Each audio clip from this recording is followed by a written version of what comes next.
Sean Patterson here for Veseys Seeds. I'm joined today again by Angus Mellish, seed manager here.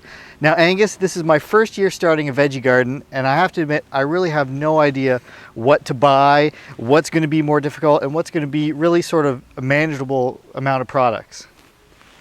Well, Sean, I'm glad you asked this question. We get lots of calls from home gardeners, wondering, how do I start out? What's the right places? What should I be growing?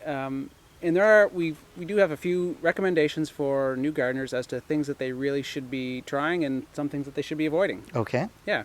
I guess one of the main things that I always encourage home gardeners is, if it's their first shot at a vegetable garden, is to start small. Oh, okay.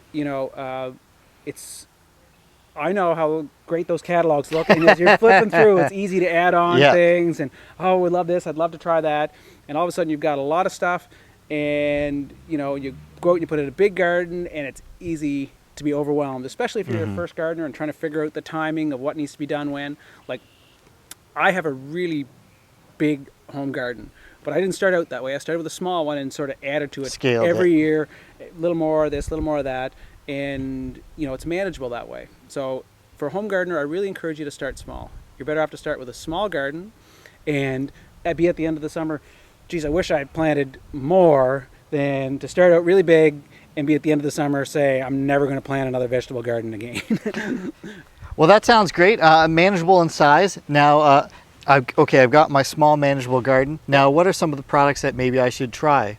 Sure. Well, I mean, there's two ways that you should go about deciding what you're going to grow in your garden your first year. Okay. The first thing is you should focus on the vegetables that you really like.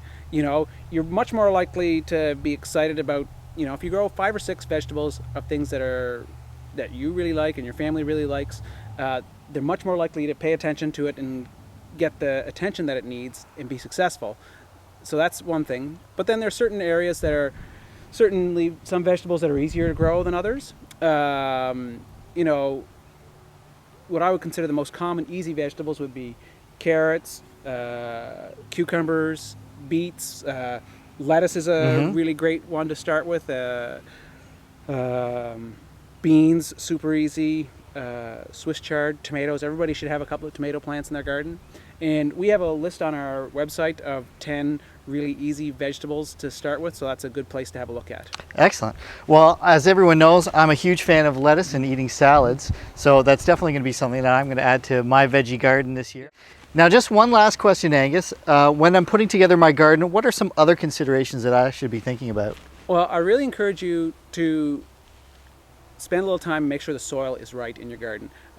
It's a good long-term investment. You want to make sure it's good to do a soil test, whether you take the test and use like our soil test kit and do it yourself, or send it to your local Department of Agriculture to get them to test it for you.